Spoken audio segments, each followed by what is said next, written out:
Okay. So, so welcome to. So today in today's session, what we do is we'll continue the discussion what we had in the previous session. So if you had any queries related, let me know.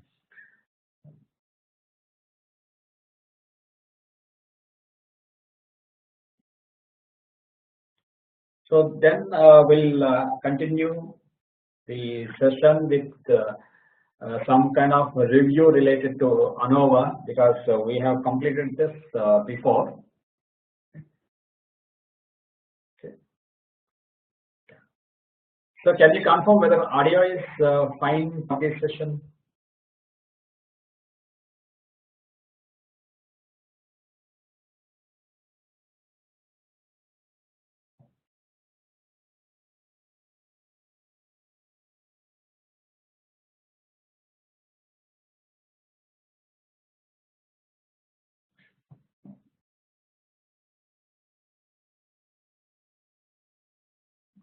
Yeah, thank you, thank you. Start. So if you discuss, if you remember the discussion what we had in the previous session related to the principal component analysis. So for which the concept of the basic idea which helps us is the eigenvalues as well as eigenvectors. Right? Now, so we'll take the same example and we'll complete this in today's session. So this is the problem which we started the discussion in the previous session. So where we had two variables x and y, right? And what we are doing is we are trying to find out what is the principal component 1 and what is the principal component 2 between x and y. So why we need to have this the idea of having the principal component and principal component 2 is so which is the important variable, the feature in the data, whether x or y. And second question is whether we need to continue with modeling the data with a suitable mathematical model or any machine learning kind of model by considering both the variables, or if I ignore one variable, then also it won't be any problem. Right? If so, which is the variable which I can now ignore? That means what is the variable which plays a major role or the variable which is very important in the data given. Okay. Okay. So if you see here, so one thing is first to actually the idea here is for rather to proceed further to model the two variables. One is because here only two variables are there, we can take the help of the coefficient of correlation. Right? The coefficient of correlation, suppose if we take here it is saying 0.926. That means these two variables are strongly correlated. Right? Because they are strongly correlated, then we can take the discussion forward. Suppose if it is equal to 0, they are not strongly correlated. That means they are not having any relation as such. That means there is no correlation. Right? So sometimes if required, we can take the help of coefficient of correlation to find or to check whether these two variables are correlated or not. But if you see the problem with this is if we had more number of variables, then we have to find coefficient of correlation for various combinations. So depending on the R value, we can say whether these two variables that we have taken are having any relation or not. So this is one. So next, as discussed in the process of identifying the principal components in the order, principal component 1, 2, and so on. So the first thing what we do is we'll standardize the data. That is, so what we do is we'll try to shift all the points with respect to or in reference to the mean values corresponding. That means here by taking here x bar as well as y bar. So we have x bar and y bar. Right, we shifted all the points given with reference to this x bar and y bar. That is, here in this case, what we have done is we took x minus x bar from each x value. So that means here actually what we are doing is we are shifting this 2.5 comma 2.4 point with respect to x bar y bar. Right? So now here what we have done is we have taken this 2.5 minus x bar, 0.5 minus x bar like this. Similarly, y minus y bar. So this is the first step what we have done. So now we had the matrix X. So where this is the first variable, that is the first vector, column vector, and second variable, that is second column vector. Now in this case, if you see the dimension or the order of the matrix is, now we have 10 and 2 columns, so 2 features here. That is, it is a matrix of order 10 by 2. So 2 columns and 10 rows. So after this, what we have to do is, or what we did is, we have to find the important matrix. So there is maybe purely we can call it as covariance matrix or variance covariance matrix. Right? So that is what we have to do here is, so now so here 2 variables we had x, one is y, so other one is x, so other one is y. Right?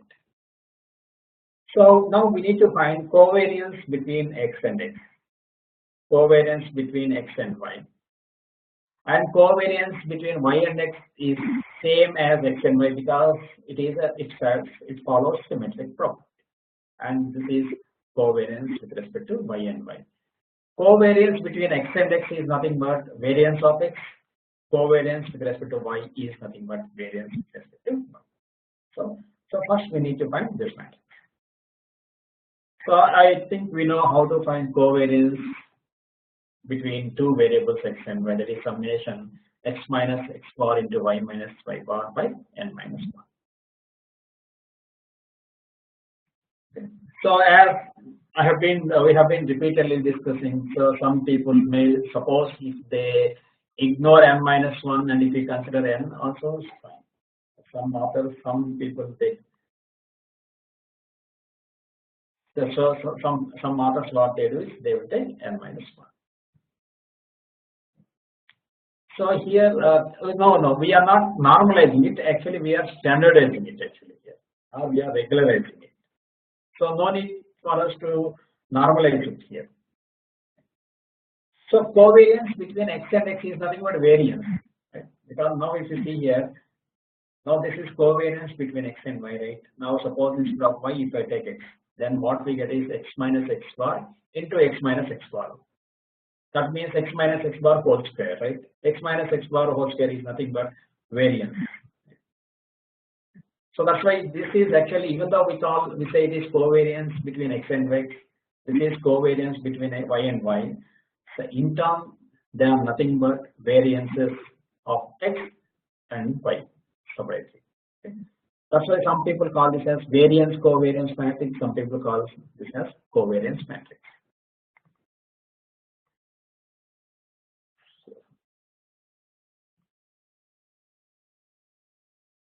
Okay.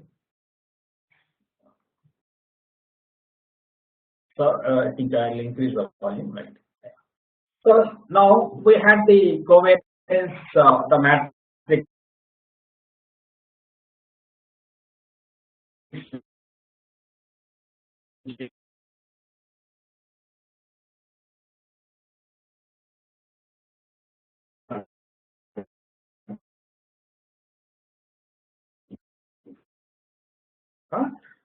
This suppose this is the matrix A. Then we have to find that of A minus lambda I equal to 0. Right? So that means here 0.61666 minus lambda. This becomes 7166 minus lambda. These 2 values remains the same. And if we expand the determinant, we will get an equation. Here in this case, we will get the equation of order 2, that is quadratic equation. and if we solve the equation, we'll get lambda values. That means we'll get the eigenvalues. So once we had eigenvalues, then we have to use this relation Ax equal to lambda x. This is the basic definition what we discussed related to eigenvalues and eigenvectors. Now for a given lambda, we need to find what is the combination which where x is the eigenvector corresponding. So in this case, we will get two eigenvalues, and we have to find corresponding two eigenvectors.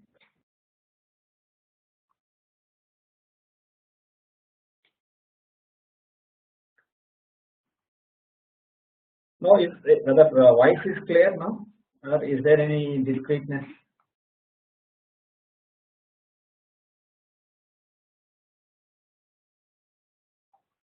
So is it fine now, or any disturbance in the voice?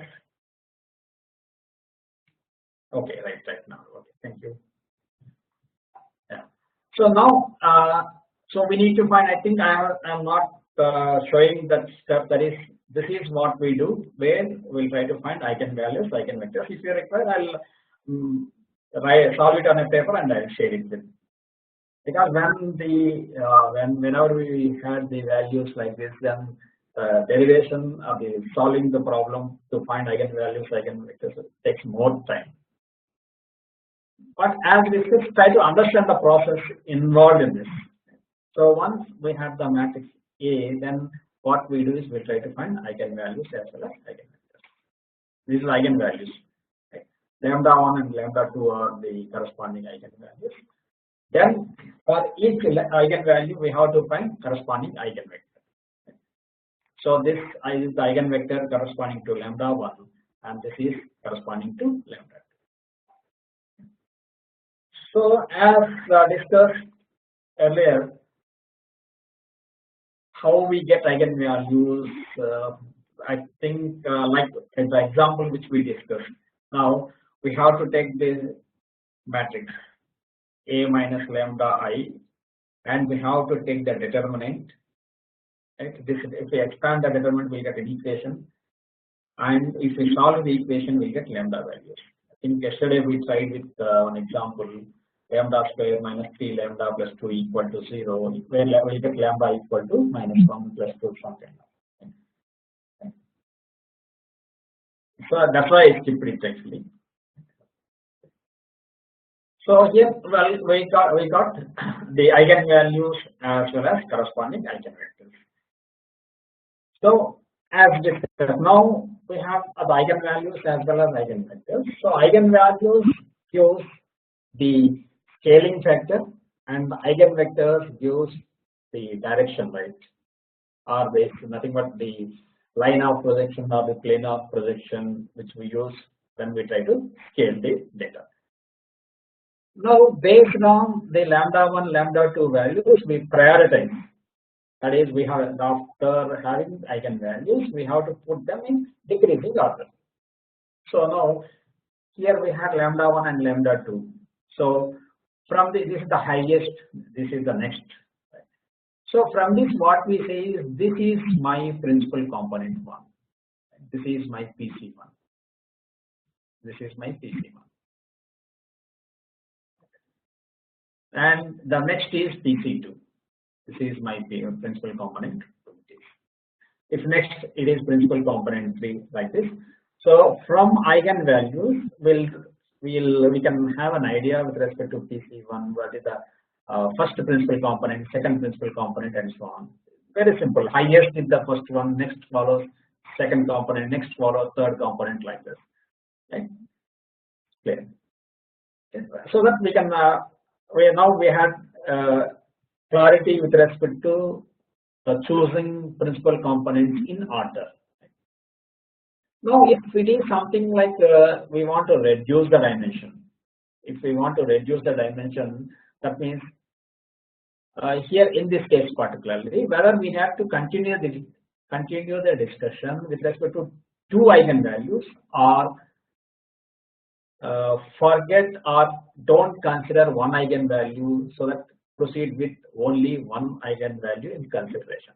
That means The question here is whether to continue the discussion with respect to two-dimensional problem or to continue the discussion with respect to one-dimensional problem.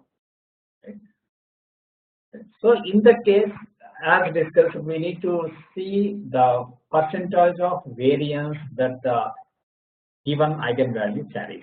Right? Depending on the freedom that we are having with respect to the model that we are looking for, so we can take a decision with respect to whether we can continue with the two dimensions or whether we can continue with one dimensional approach.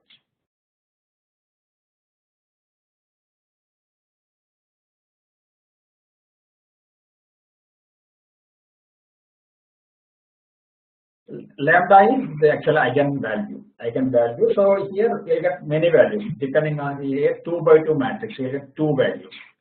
3 by 3 matrix we get 3 values. Lambda 1, lambda 2, lambda 3. Okay. I hope that now it is very clear. So from this we understand what is the principal component 1, what is the principal component 2, like this. Okay. So next, to answer the next question, that is. So whether to go ahead with two-dimensional one or whether to go with one-dimensional one. So in that case, we go with this percentage of total variance. Okay, this is what we use. So the total variance is nothing but this lambda 1 plus lambda 2. Lambda 1 plus lambda 2 gives the total variance. This is 1.33. So total variance is 1.33, out of which the contribution of lambda 1 we need to calculate, that is 1.2840 by lambda 1 plus lambda 2. That means it is 96. And if we consider the contribution of lambda 2, then it is lambda 2 value by lambda 1 plus lambda 2, that is 3.7%.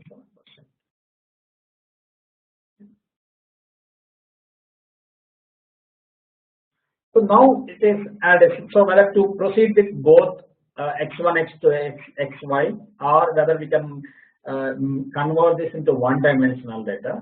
So here we have to take a call. Suppose if my application, if my model is fine to proceed with 96.3%, that means I am ignoring the noise, I am ignoring the remaining percentage of the data, okay? Because this feature is contributing more in terms of the data what we have. Right? So if I think like that, then what I do is I will proceed further with only one dimension. Right? So with one-dimensional data, I will proceed further to model it. If not, then in that case I will take both lambda 1 as well as lambda 2.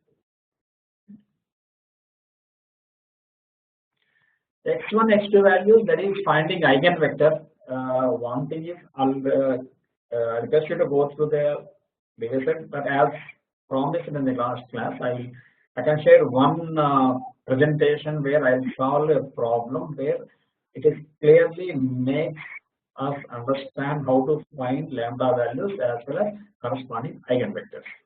I think that I skipped that in today's class because we want to focus more on principal component analysis rather than finding eigenvalues, eigenvectors. So one is go through the last class, and I will share one more problem solved where let's try to explain how to find lambda values as well as corresponding x values, which is very important for us to understand the process. Yeah, definitely. Okay. Now I hope that is clear. So then accordingly we can proceed further. Once we have this in mind, then we have to transform the data. So where, as discussed, right? Now the lambda values helped us, that is the eigenvalues helped us to understand the PC1, PC2 and the percentage of variance that it contributes. Right? So after that, the eigenvector helps us to find us to transform the data into the new system, right? So that is here. Now if I consider to proceed with both, that is lambda 1 and lambda 2, then so this is my first eigenvector and this is my second eigenvector, right? So this gives my variation matrix.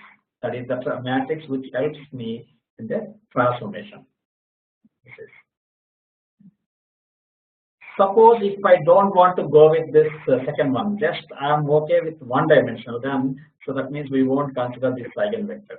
So then my transformation matrix or the variation matrix is consisting of this eigenvector.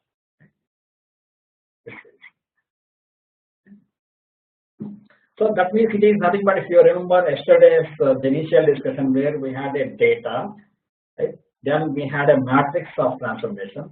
Now what we do is, by using this matrix, we transform the given data to another.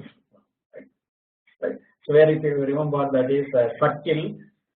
Initially we have taken a circle with 1 0 0 1, and we used a matrix 9 4 4 2, I think. So then we had the data transformed into new one where we are able to get the ellipse. That means where we had the scaling of the values or scaling of the vectors. Right? Now the same thing we do. Now this is the matrix which helps us for the transformation, where we use this to have the scaled values or scaled data. Right? So two options we had, because but in reality we will go ahead with only one option. If you are okay with the one dimensional, we go for this. If we have to go with two dimensional, we go for this. So once we had, suppose if we consider the two-dimensional transformation, right? So then this is the original data what we have, that is 10 by 2 matrix. Right? Here in this case, you can take exactly the original data given, or when later in this first step we have transformed with the help of x bar and y bar. Either you can take this or that. Then if we go for y into xv, that is original data set and multiplied by this transformation matrix. So this is what.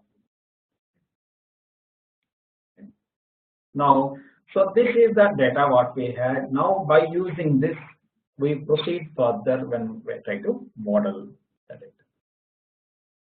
So from this we can have what is the line or the plane we use it for the transformation. So where it is y equal to, if we take this one, 0.678 x1 735 x2 is, so one transformation equation, and this is gives another transformation equation. Okay. Now we had transformed data, then now we go for visualization, then we try to understand, then we try to build a model on the top of it. Y equal to xp is just transformation. Now this is the original data, right? Like yesterday AX what we had. A is the matrix 9 4 4 1, then we took the x, then we transform. So x is the original the data set what we have, and V is the variation matrix or the transformation matrix what we have taken. In this case, V is we have taken the first case, that is we consider the two-dimensional one. So that is y equal to xp. So where we get the transformation matrix. Suppose if we don't want to go with two-dimensional, then we have, so the y, the original data set given, and this is the one-dimensional the transformation matrix what we have, corresponding to the first eigenvalue, that is corresponding to the first variable given in the problem. So then this is what we have. So that means now the entire data, now this is the data what we have, that is where we reduced this dimension. Right? Now actually it is a 10 by 2 matrix what we have. Now it is we reduced it into 10 by 1 matrix, where we ignored or we removed or we reduced the second feature, that is x2 is ignored in this case, because we feel that the contribution from x2 is 3.5% or something, which is ignored, which can be ignored. That's why we proceed further with this, and we can use visualization technique to understand the spread of the data. So this is how the principal component analysis concept looks like, or how it works.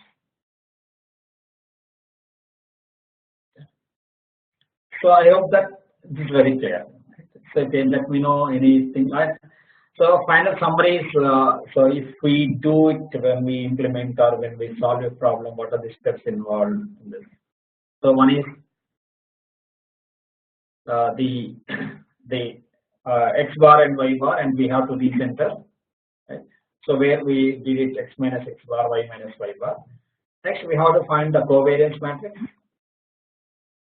So next we have to find the eigenvalues as well as eigenvectors related to this covariance matrix, and also its percentage of variability. Right?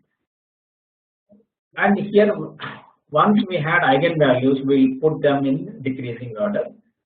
From this, we can identify what is our principal component 1, what is 2, what is 3, and so on. So we can decide what is component PC1, PC2, PC3, and so on. So next we'll find percentage of variability to understand or to go ahead with dimensionality reduction. That what are the features that we can ignore. So for which this percentage of variability helps us. How to find the percentage of variability is, for each eigenvalue we have to suppose lambda 1 is an eigenvalue, then lambda 1 by sum of all eigenvalues is the percentage. Now on seeing this percentage, we have to decide, so what are the eigenvalues we have to consider, what are the variables we have to consider, and what are the variables we have to ignore. So once this is clear, then we will have the transformation matrix, whether it is 2-dimensional or 1-dimensional, depending on our decision with respect to the principal components which we want to ignore. So once we have V, then we will find new data set with the help of y equal to x. Once this y equal to x, then we have transformed data set, that is new data set, that is defined or find data set we have. Then we go ahead further with building a model, visualizing it, then go for various kinds of model building processes. Right? So that is the summary of the complete PCA.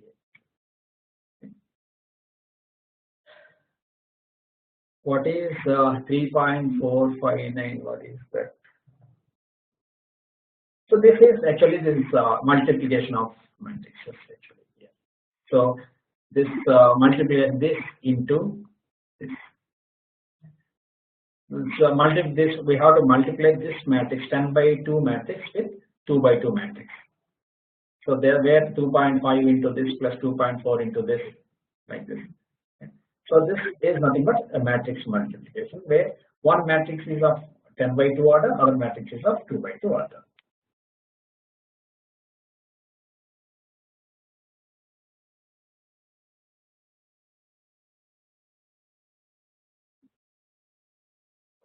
Okay, I'll come to that. When we immediately after having lambda values, that is eigenvalues, we put them in order to understand to find what is our PC1, PC2, and so on.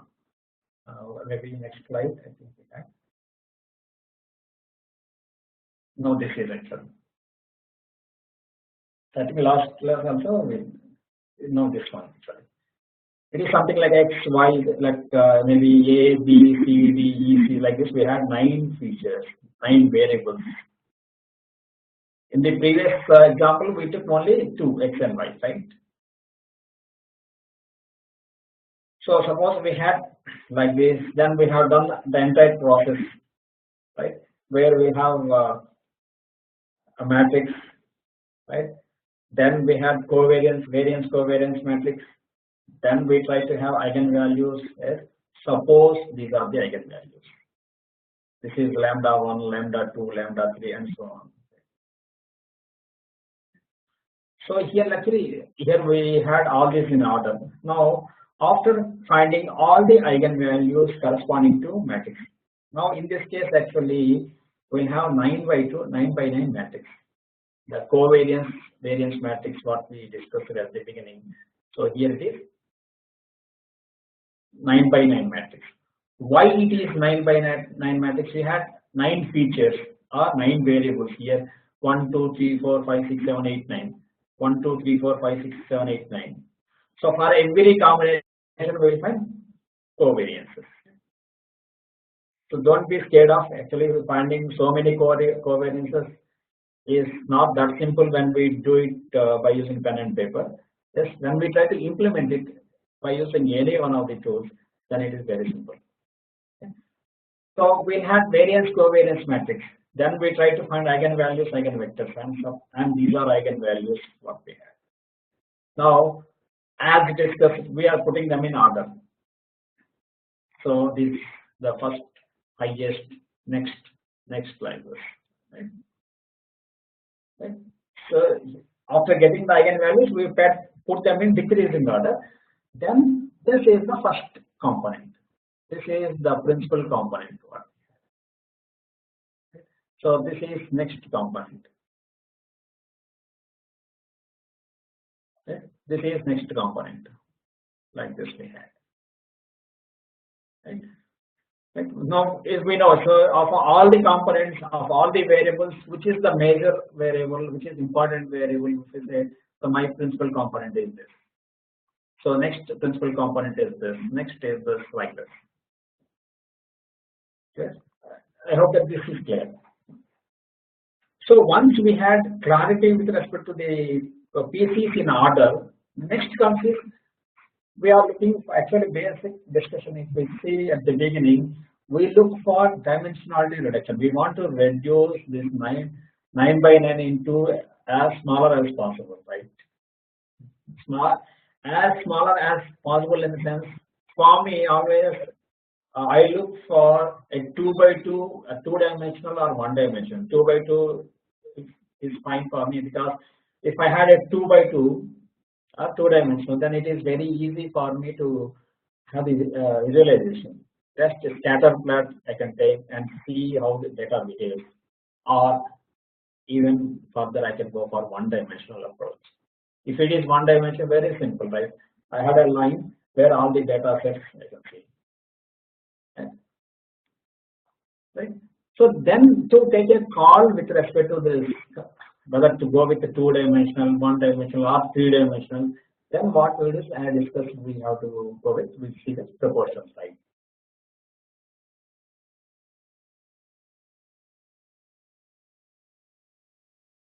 In real life scenarios, will the proportion be not distributed? No, here also not distributed equally actually. You see here. You see here, it is not. Only thing is here it is say if you see here, so the contribution of this lambda 1 is 72%, right? How we calculated proportions, right?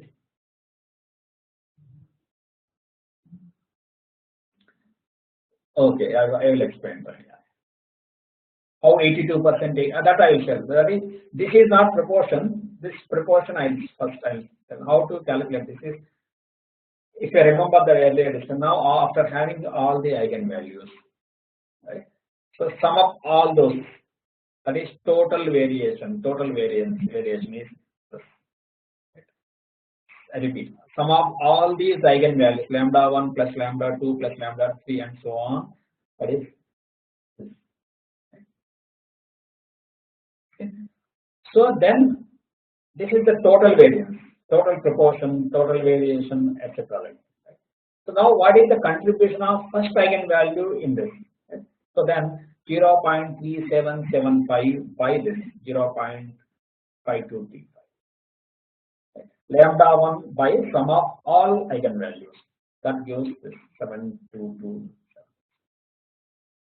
Similarly 0.0511 by total variation.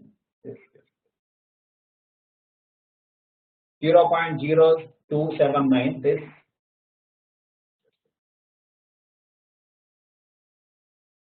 So this like this if I take 0.0279 by the sum of all eigenvalues gives this.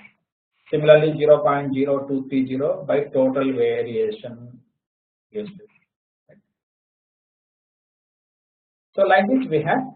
That means what is the meaning of this is 72% is the contribution from lambda 1 or PC1. 9% is the contribution from this, 5% is contribution from this, 4% is the corresponding to this, 3%, 2.2%, 1.6%, 0.75%, 0.34%. So from this we understand now. If you see 72%, so therefore this is my PC1. 9% next, 5% next, 4% like this. Okay. Now the question comes is, suppose your application, suppose if you are okay with 72%, that means you are ignoring other disturbances. That is, I am okay if I ignore the 28%, right? 28%, if you ignore also not a problem. If you decide, then you can go with only the lambda1. Right? Suppose if we want to see what is the effect of PC2 also, that means if I consider these two, right? If I consider these two, then if you sum these two together, then we get 82%. That means instead of considering one dimensional, if I go for two dimensional, then the contribution from PC1 as well as PC2 is 82%. I hope that is clear. How first one is 72%. This is cumulative actually. First and second together contributes 82%. Now first, second, and third combining all these gives 87%. Right? Suppose if I consider 1, 2, 3, 4, then it is contribution is 91%. Okay. So up to 5 it is 95%, like this. Now you have to take a call. Okay. I hope that I am clear, like what I have been telling. See, if I am okay with 72%, I will stop with this lambda1 and I proceed further and I go for transformation of the data by using the eigenvector. And if it is not okay, then if I take two eigenvalues or two PC1s, that means lambda1 and lambda2, then I see just 82%. If 82% is okay for me, then I will ignore all the remaining features. That's why there is no threshold value as such actually. So that is, you have to take a call depending on the application, depending on the data what you have, depending on the application that you want to build. Right? Whether your application allows to have such kind of noise in the data. Right? So that's why as such there is no threshold. Right? I hope that is clear. Right? Now you don't want to have take a risk, then 95% is your target, then so your data becomes 5-dimensional data because all 5 together gives 95% contribution. Right? But in general, we want to have data which is where the dimension is very smaller as much as possible. Particularly if it is 2-dimensional, it makes sense for us to understand the data very clearly.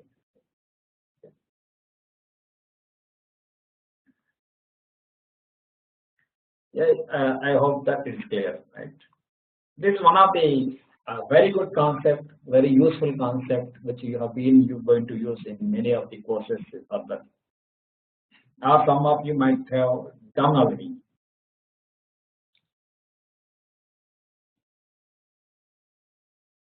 Okay, right. Now the question here is actually this is what I think I answered this question already. Already we discussed this. How many principal components should be considered? What is the criteria? So the criteria is as discussed now. Right? This is the criteria. And one more, this is what we discussed, right? First two eigenvalues together explains 82% of the variation. And first three considers 87%, like this. If you are okay with 82%, then your lambda1 corresponding to the feature corresponding to lambda1 is your PC1. Similarly, the feature corresponding to lambda2 is your PC2. Or otherwise, if it is 87% that you are looking for, then correspondingly we have PC1 as well as PC2 as well as PC3.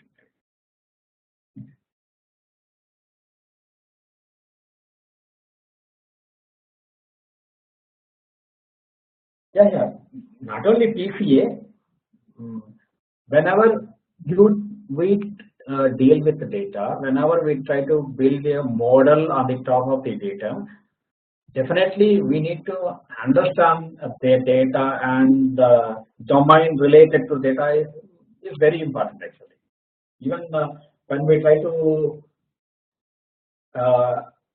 think in terms of the outliers, noise reduction, then also we have to see whether this freedom we had when we deal with this data. So that's why 87%, 82% I took from this only actually. So first two eigenvalues are two features if I consider. These two are contributing 82%, and these three are contributing 87%. Now this is nothing new.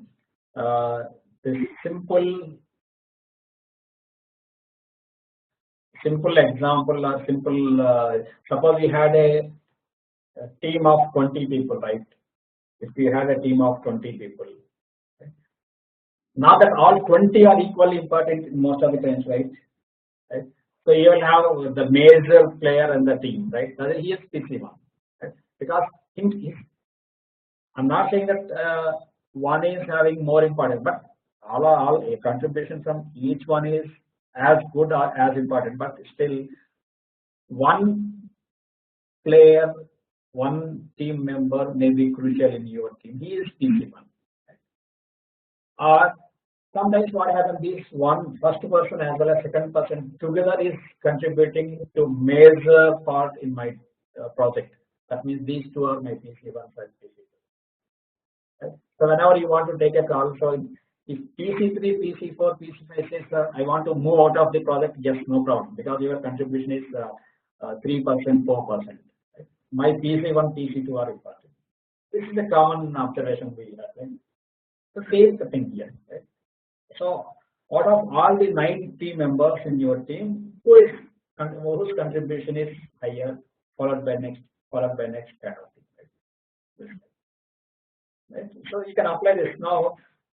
You had instruction saying that you have to reduce your team with 9 members to team with 5 members.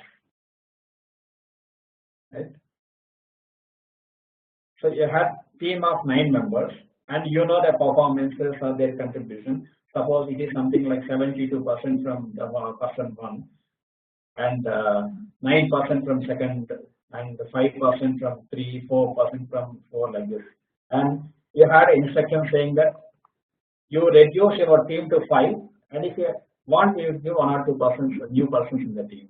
Right? Then out of 9, you have to choose 5 where you will consider their contribution towards project. Right? So where here first one 72, second one 9, third one 5, like this. Then you think of first person and second person contributes 82% towards the project. First and 3, 87%. First 4, 91%. First 5, 95%. Now you have to take. I am working with 91%. Then remove till keep have 1, 2, 3, 4 in your team and replace 5, 6, 7, 8, 9. Remove 5, 6, 7, 8. Suppose if you are confident that 87% is okay for me to continue with the team, then keep only 1, 2, 3 in your team, and you can remove the remaining team members for the team. Same like so. Based on the contribution which they have, they contribute to the project depending on the bigger priorities. Right? Here also the same thing. So that is how it works.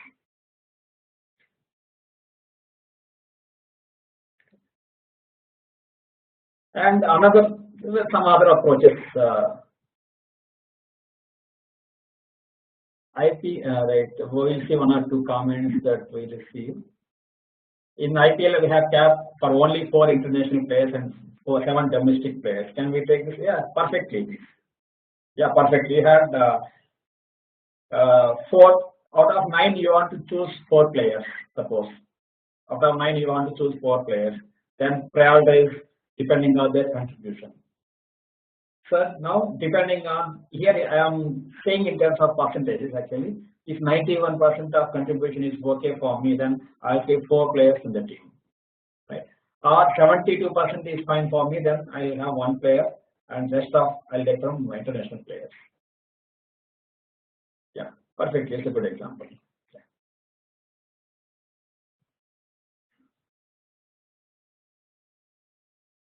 I think we'll break for a minute, then we'll continue the discussion further.